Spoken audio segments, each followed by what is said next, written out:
Aujourd'hui, je vous parle d'un grand homme, à moins que ce ne soit d'un homme grand. Vous avez certainement compris de qui je veux parler. Il s'agit du général de Gaulle. Bonjour et bienvenue sur la chaîne Partage Culture du Père Emmanuel Faure.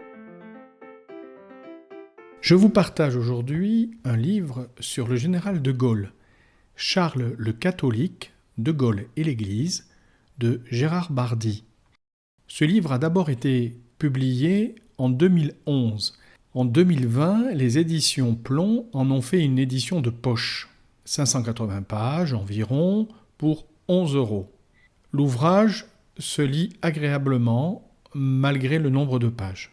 Je ferai quand même une petite critique. À 2, peut-être 3 reprises, si vous ne connaissez pas la vie du général, vous serez un peu perdu.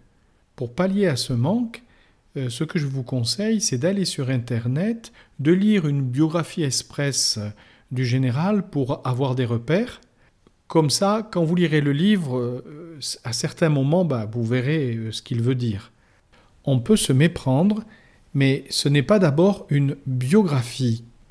L'auteur suit la vie du général de Gaulle, le plan est assez facile au fond, mais chaque fois il regarde la dimension chrétienne, la dimension de sa foi dans les événements qu'il lit. J'aimerais vous partager 2 points de ce livre qui ont été pour moi des découvertes. Tout d'abord, la foi profonde du général de Gaulle. Une foi qui s'enracine dans sa famille, dans son milieu culturel. Ce milieu culturel, c'est celui du christianisme du nord de la France, qui est très marqué par la dimension sociale. Il a été aussi l'élève des jésuites, et cela l'a marqué. La foi de sa femme est aussi assez forte, elle est aussi d'une famille profondément chrétienne. Et on a dit des choses assez négatives sur elle, qu'elle était bigote, etc. Et Gérard Bardy rééquilibre les choses.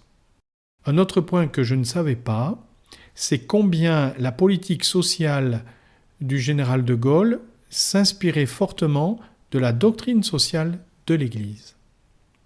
Alors il y aurait aussi à dire, à propos de sa foi, du lien avec sa fille Anne, tout le passage sur la relation de Charles de Gaulle avec sa fille Anne. Vous savez, je n'ai pas précisé, sa fille Anne était handicapée, elle était trisomique.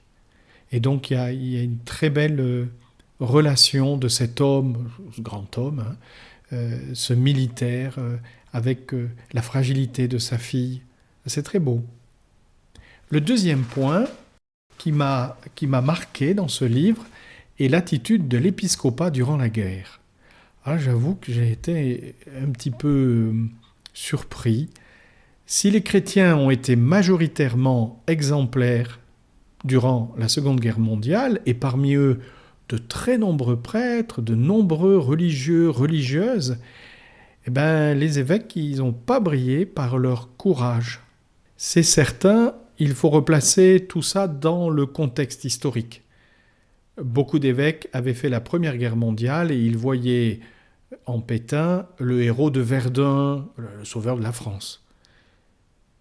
Par ailleurs, la peur du communisme a, je crois, aveuglé les évêques et les a, d'une certaine manière, jetés dans les bras de Vichy. Alors c'est vrai que là, on est un peu surpris. Et Gérard Bardy dit que quasiment aucun évêque, pendant la guerre, n'ont pris le parti de Gaulle. Ils ne croyaient pas en ses chances, ils ne croyaient pas en lui. Ils étaient plutôt méfiants. Après la guerre, je vais reprendre une expression du cardinal de Courtrai, vous savez, qui a été évêque de Lyon. Il avait dit un jour dans une émission de télé, j'avais vu ça quand j'étais tout jeune, il avait parlé de la connivence des chrétiens avec le marxisme dans notre pays. Waouh! Ça avait à l'époque un peu chauffé pour ses oreilles. Et aujourd'hui, quelque chose qu'on peut dire de façon assez libre, que tout le monde reconnaît. Donc, cette connivence avec le marxisme de nombreux catholiques, de nombreux prêtres et évêques a été très forte. Et ce qui est étonnant, c'est qu'ils ont été à nouveau à contretemps. Alors là, on est un peu stupéfait. Comment peut-on manquer à ce point de finesse d'analyse des situations?